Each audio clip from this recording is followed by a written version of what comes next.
चलिए तो अब हम लोग स्टार्ट करते हैं। आप देख रहे होंगे tricks and thinking on similarity questions. अभी जो हम बताने जा रहे हैं, देखो सिमिलैरिटी सबसे हार्ड चैप्टर है 10th का, लेकिन इसको आसान बनाया जा सकता है। आप ऐसा मत सोचो कि एकदम आसान हो जाएगा, लेकिन आप क्वेश्चन बनाते कैसे हो ये सारी बातें आपको दिखने लगेगी। मतलब आप समझने लगोगे कि नहीं, क्वेश्चंस को ऐसे सोच सकते हैं, ऐसे सोच सकते हैं। आधा क्वेश्चन तुम्हारा हम आसान कर देंगे इस वीडियो में। तो इसीलिए बहुत ध्यान से देखना हम क्या क्या चीज़ें बता रहे हैं, ठीक है।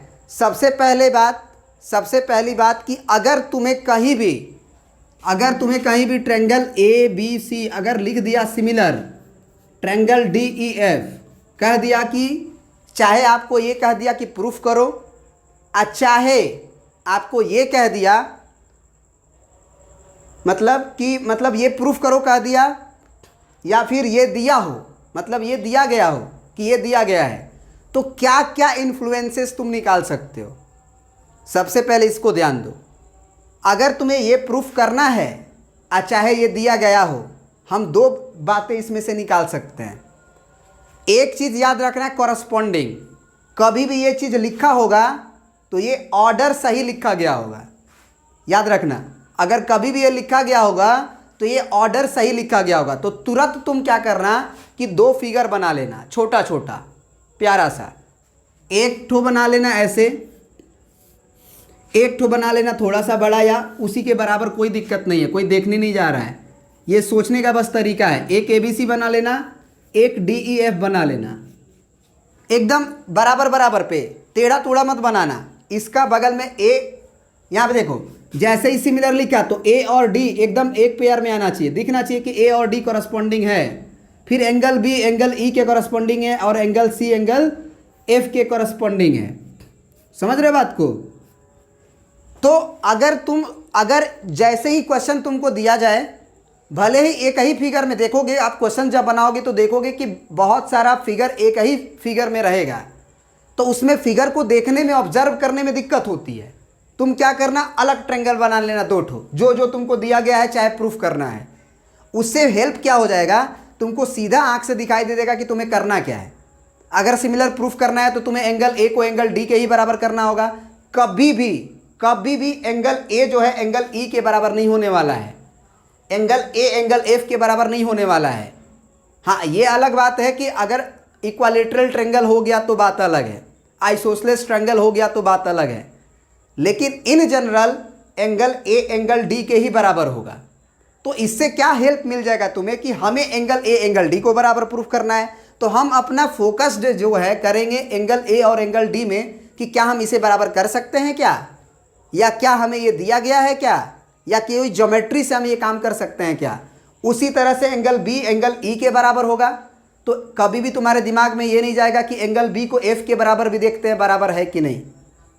तो इससे टाइम कम लगेगा, क्योंकि तुमको डायरेक्ट पता चल गया कि एंगल बी ई के बराबर है। तो वो कैसे है ये देखना है बस, क्योंकि आपको रीज़न लिखना पड़ता है। विदाउट रीज़न आपको मार्क्स नहीं मिलेंगे। अगर आप एंगल बी को एंगल ई के बराबर लिख रहे हैं तो आपको रीज़न देना पड़ेगा कि नहीं, या तो दिया गया है या कोई कंस्ट्रक्शन से या कोई ज्योमेट्री से। उसी तरह से same work angle C angle F में। तो एंगल के बारे में तो आप समझ गए होंगे मोटा मोटी कि करना क्या होता है।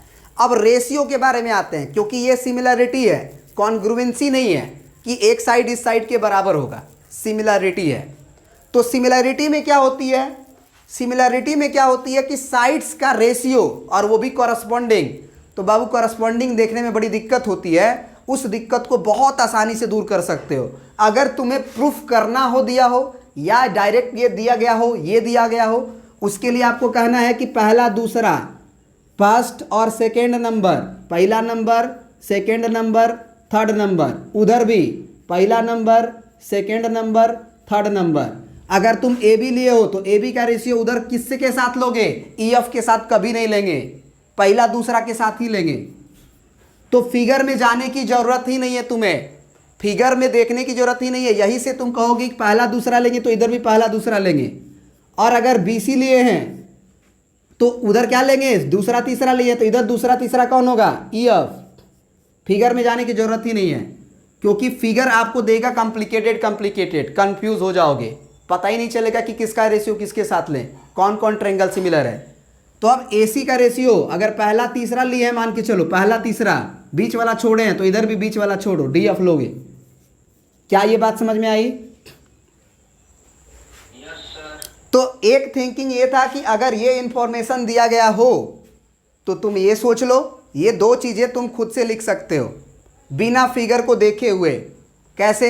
डायरेक्ट पहला एंगल के बराबर, दूसरा एंगल दूसरे एंगल के बराबर, तीसरा एंगल तीसरे एंगल के बराबर, बिना फिगर को देखे ही। तीसरा है तो तीसरे के बराबर होगा। हाँ, एक जरूर ध्यान रखना बात का कि दोनों ट्रायंगल्स का फिगर अलग जरूर बनाना। एक तो ये थिंकिंग था। दूसरा थिंकिंग था कि कितनी सिमिलरिटी तुम पढ़े हो। तो तुम पढ़े हो पहला सिमिलरिटी तुम एंगल एंगल एंगल सिमिलरिटी, दूसरा इसी का कोरोलरी बोलते थे क्योंकि इसी से निकल के आता था एंगल एंगल सिमिलरिटी। क्योंकि अगर दो ट्रायंगल में दो एंगल बराबर हो जाएंगे तो अपने आप तीसरा एंगल बराबर हो जाता है। तो ये हो गया सिमिलरिटी, शायद गलती लिखे हैं, देख लेना, सिमिला है ना। चलो कोई दिक्कत नहीं, ऐसे कर देते हैं। फिर आप होता है साइड साइड साइड सिमिलरिटी, ये पढ़े हो, और एक पढ़े हो साइड एंगल साइड सिमिलरिटी। एक बात बताएं, एक मजे की बात बताएं, आरएचएस का नाम सुने हो कॉन्ग्रुएंसी में? कॉन्ग्रुएंसी में सिमिलरिटी में तो नहीं आया ना, लेकिन सिमिलरिटी में भी होता है। आरएचएस सिमिलरिटी होती है, बताएंगे, इसको प्रूफ भी कराएंगे। और आपके एनसीईआरटी चाहे आर एस अग्रवाल में कहीं ना कहीं दिया हुआ है। पीछे आगे हमको एक लड़का बताया था और उस समय से हम ये थ्योरम भी आपको बच्चों को बताते हैं, तो ये भी बताएंगे। तो इतनी सिमिलरिटी से आप ट्रायंगल को सिमिलर कर पाते हो। तो अब जो है क्वेश्चन बनाते समय आपको सबसे पहले फोकस्ड करना है कि अगर हमें ये प्रूफ करना है, अगर हमें ये प्रूफ करना है तो क्या हम तीनों एंगल को तीनों एंगल के बराबर कर पा रहे हैं कि नहीं। अगर कर दे रहे हैं तो वो सिमिलर कर देंगे direct angle angle angle similarity से। अगर मान लो ये फेल्ड हो गया, तुम मात्र क्या किए, कोई भी एंगल को बराबर नहीं कर पाए, कोई भी एंगल को बराबर नहीं कर पाए, तो तुम साइड के पीछे पड़ना। क्या तुम सिमिलर करने के लिए, तुम तो यही जानते हो कि अगर तीनों एंगल के बराबर होगा तो भी सिमिलर होगा, तीनों साइड का रेशियो तीनों साइड के रेशियो के बराबर होगा तो भी सिमिलर होगा। तो जब एंगल को नहीं कर पाए तो तुम साइड के रेशियो के पीछे पड़ना। और वो भी रेशियो देखने का तरीका क्या है, डायरेक्ट देखेंगे कि AB का रेशियो DE के साथ, BC का रेशियो EF के साथ, AC का रेशियो DF के साथ। ऐसा नहीं कि इधर AB लेंगे इधर DF लेंगे, कोई भी नहीं। आधा ज्ञान वहीं से प्राप्त हो जाता है ये देने से, क्योंकि बेटा ये ऑर्डरिंग जो होता है ना वो सही लिखना पड़ता है। अगर आप भी अगर दो ट्रायंगल को सिमिलर लिख रहे हो और अगर एंगल ABCDEF के सिमिलर है, तो अगर आप ये बात लिख दोगे, सुनना हमारी बात को, अगर तुम ABC सिमिलर बस इस DEF को पलट दोगे अगर EDF, तो ये गलत माना जाएगा ये गलत माना जाएगा। भले वो सिमिलर हो, दोनों ट्रायंगल सिमिलर है, लेकिन ये लिखना गलत हो जाएगा अगर ये सही है तो। क्योंकि इससे क्या चीज का बोध होगा, एंगल A जो है वो एंगल E के बराबर है, एंगल B जो है एंगल D के बराबर, जबकि ऐसा नहीं था। एंगल A D के बराबर था, एंगल B E के बराबर था। तो इसीलिए ये लिखना बहुत इंपॉर्टेंट है, इसमें ऑर्डरिंग का ध्यान रखना जरूरी है। तो अब साइड के पीछे पड़ जाना अगर एंगल के पीछे नहीं पड़ पाए तब। और बाय द वे मान लो कभी एक एंगल को तुम बराबर कर पाए, एक एंगल को, दोनों ट्रायंगल का दो एंगल नहीं बराबर कर पा रहे हो, न दिया गया है न कंस्ट्रक्शन से, कुछ भी चीज से नहीं, तब तुम पढ़ना इसके पीछे। ये एंगल बराबर कर दिए हो तो इस एंगल को इंक्लूड करने वाला साइड, इस एंगल को इंक्लूड करने वाला साइड के पीछे पढ़ना कि क्या हम लोग AB का रेशियो DE के साथ और AC का रेशियो DF के साथ बराबर कर पाएंगे क्या, दिया गया है क्या, या ज्योमेट्री से कर सकते हैं क्या। अगर कर सकते तो कर देंगे, ये गुरु मंत्र था इसका। लेकिन फिर भी जो हम चीज़ें बता रहे हैं, जब तक क्वेश्चन नहीं बताया जाएगा तब तक मज़ा नहीं आएगा। क्वेश्चन जब हम लोग शुरू करेंगे तो हर क्वेश्चंस में आप 2-4 क्वेश्चन मेरा बनाने का टेक्निक्स जब देखोगे तो आपको थिंकिंग समझ में आएगा कि सर कैसे सोच रहे हैं, और उसके बाद तुम्हारा थिंकिंग डेवलप हो जाएगा कि नहीं ऐसे सोचने से क्वेश्चन जल्दी बनेगा। क्वेश्चन बनेगा, डायरेक्ट प्रिंट हो जाएगा, डायरेक्ट समझा दिया जाएगा, देखो ऐसे ऐसे ऐसे, लेकिन वो सोचा कैसे गया, कैसे दिमाग में आया कि हम वही वाला बात सोचेंगे। ज्योमेट्री में यही तो प्रॉब्लम होती है कि कैसे सोचेंगे कि यही वाला बात हमको बराबर करनी थी।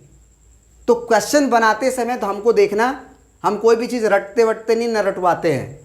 जो इन्फॉर्मेशन है उसी से हम लोग चीज़ें देख सकते हैं, समझ सकते हैं। तो नेक्स्ट वीडियो में हम लोग कुछ क्वेश्चंस करेंगे, उसको ज़रा गौर से देखिएगा। और ये जो कॉन्सेप्ट बताए हैं ज़रा देखिएगा कि क्या ये सारा अप्लाई हो रहा है कि नहीं। और उसके बाद फिर से अगर आपको देखना होगा उस वीडियोस के बाद, तो फिर वापस इस वीडियो को देखना, तब ज़्यादा फील आएगा।